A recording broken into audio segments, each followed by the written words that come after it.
Good afternoon, everyone. My name is Iris. This is Juan, Jake, Lena, Ian, Gaurav, and Leo. And we are Duke e-NABLE. We're actually a student-run club that 3D prints adaptive devices, and we're based out of Duke University's Innovation Collab. Some of you may have attended Jen and Jeremy's session yesterday for e-NABLE, the greater community. And we are a branch of the general e-NABLE, and we're really excited to be sharing some more of our unique work today. So we are, like Iris said, we are a student-run organization. We started in 2015 with the goal of creating adaptive devices for people in our community and abroad. We do so free of cost, and as our organization has expanded over the years, we have specialized into three main categories: clinical, research and development, and outreach. So who are we? So you can see here, we have our class distribution and our major distribution. So we are technically under the Pratt School of Engineering within Duke. However, we do have students from a variety of different majors. For example, Leo here is going to be our vice president next year. Comes from evolutionary anthropology background. Students come from chemistry, neuroscience, and as well as engineering backgrounds as well. And then we have majority freshmen and sophomores, so we have a bright future ahead. So what makes our work so exciting is that it's so human-centered. So our entire process really reflects that fact. From the start of the process, we're meeting with our recipient and trying to figure out what they want to get out of the project. That might be just a general prosthetic that does gripping, but it comes at a low cost because of their financial situation. Or we've worked with people who have full medical grade prosthetics, but they don't do something specific that they need to be able to do for their job or for something fun.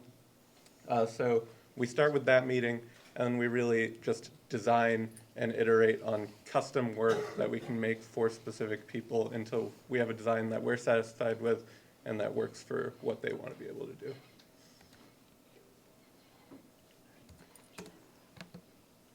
Yeah, so here are just a few of the many recipients that we've worked with. They come from all different backgrounds and ages, whether it's just, a kid who wants a toy to play with, or, someone who needs to complete their job or do something that they really like, a hobby. So we're going to be discussing 4 case studies very quickly, 4 of our recipients that we've worked with. So the first is Brooke, and she is a nurse, and so she requested a device that would allow her to pinch skin behind her patient's arm and deliver shots. And so what we did was we kind of took this open source file from e-NABLE, which is the K1 hand, but we kind of modified it to try and get to the core of what she actually requested. So instead of keeping all of the arms being able to fold, we actually changed it to where only the thumb and the index finger would bend. So this would pinch the skin behind people's arms, and then she could administer the shot with her good arm. Another cool part was that she asked for a fork holder on her device, as you can see. This will help her hold her food while she's cutting it with a knife.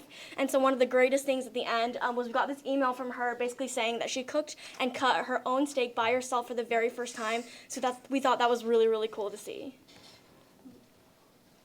Yeah, so another one of our recipients is Alison. She is 3 years old. She is very small and very cute. You can see her up there. So working with Alison gave us a few new challenges that we hadn't faced before. We're already working with very small, very intricate parts, and now we have to print them smaller than ever before. We also wanted to make sure that we are developing a prosthetic that is safe and useful for a very young child. So during our prototyping process, we worked our way through several different custom arms and open source arms from the greater e-NABLE community. We ended up settling on using the Kwawu arm, which is very cool because it's functional and it also is very realistic and has a very lifelike look to it, which is something that her family really requested. This is Logan. He's an awesome 5-year-old. We're still currently working with him, finishing up work. He's really into superheroes, and his family is really outdoorsy, so we made a modular device where he can switch out different attachments to do outdoors activities, so fishing, archery, swimming. We made a bunch of different attachments that spring twist into a device, and we also delivered a web shooter for him one Halloween that was Spiderman, and it shoots silly string everywhere, which I'm sure his parents love. Good time. So Jack, he's a 24-year-old in our community, very athletic, much like the presentation before ours with the rowing machine. He has a lot of athletic sort of desires he wants out of his adaptive device, so we are currently working through that One of the designs that we currently have is he wants to run with weight. So it's a big challenge making a device that can sustain that for long periods of time, especially with PLA. So we're still amidst the design process, but that's one of our main goals, is to make sure he can use it every day and it won't break. So along with all of the recipients that we also have another branch with other teams working on research and development projects. And we started to move into this field once we saw a lot of the accessible technology that we can use to improve some of the designs. And a lot of our teams do stuff ranging from CT scans to using microcontrollers to using myoelectrics to making our own design of a forearm and actuated fingers that we can use and easily adapt for all of our recipients. Yeah, so like Juan mentioned, one of the R&D projects we're working on right now is to develop our very own custom design that we've developed completely from scratch.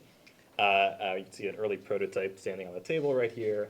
Still needs some work. But the basic idea is we want a nice template arm that's easy to modify and easy to add to, because we like to do a lot of customization of our designs for the specific tasks that our recipients want to be able to perform. So another thing that we want with this arm is a device that can accommodate electronic devices, electronic components like linear actuators for moving the fingers and myoelectric sensors, which is another thing that we're experimenting with right now. Yeah, and along with using all of those sensors and actuators, part of it, is making it easier for the recipient to actually control the hand without having the awkwardness of actually actuating a different muscle and relearning how to reuse their limb. And so part of that is trying to use myoelectric sensors and EMG data from the myoelectric sensors to feed that into a machine learning program that predicts what the person is trying to do and then mimics that with actuators such as servos or linear actuators in order to replicate the motion in real life. And this is more of a template for a lot of what we're doing. As you'll see, we'll have the Myo band up there, but since we can't feasibly give that away since it's not manufactured anymore and it's quite expensive, we're hoping to move that into our own electronic design. So we've been given a lot of awesome resources at our time at Duke, and an extremely important part of our club is giving back to the community, and so outreach has been a huge portion, whether it's giving back to the younger generations and kind of teaching them the engineering design process, or going to conferences and sharing our work, or really having a social media presence such as blog posts and Facebook page and Instagram, so that anyone can really try to access all of our information and follow our work. So we're really happy to share some of our outreach. Yeah, so we have a lot of CAD skills and 3D printing skills through our work with e-NABLE, and one of our big goals is to help with education. So we like to work with other student groups such as FEMS, which is a group on our campus that develops educational STEM programming for elementary, middle, and high school girls. So we work with them to provide workshops. We have also worked with Girl Scouts of the USA, and we develop our own workshops for skills development. Yeah, and to encourage our learning, because we're all students ourselves and still trying to learn in this field, we love to attend conferences and kind of give back and share what we've been doing as well. So both on the 3D printing side, being here today, but also on the orthosis and prosthesis side, attending the North Carolina American Association for Orthosis and Prosthesis, to kind of see where our work kind of fits in that field right now. And also last spring, we were invited to the University ACC Accelerate Festival for Creativity and Innovation to kind of share our work with other ACC universities at the Smithsonian, where over 60,000 visitors came, and we got to share our work with them. And we're also passionate about both expanding and engaging our community. So we do this through a variety of different initiatives. One includes partnering with the ONP Center nearby at Duke. And then additionally, we have collaborations with other universities that we're currently working on, whether it's NC State's Helping Hands Project, a group at Auburn, a bunch of different groups that we're trying to work with. And then we also engage our alumni. And so a lot of them come back and visit, and a lot of them, we're only a couple years old, but a lot of them are still passionate about contributing or hearing about all of our work through our social media platforms as well. So we want to give a big thanks to everyone who has lent us a hand, helped us accomplish everything we have so far, especially the Duke's CoLab, Michael Faber and Chip Bobbert, as well as the broader e-NABLE community and the Lorg Foundation for helping us out with funding. Thank you so much. We have all of our arms down here if you want to come after and take a look at them. And feel free to follow our Facebook, Instagram, or WordPress blog. Yeah, thank you. Thanks.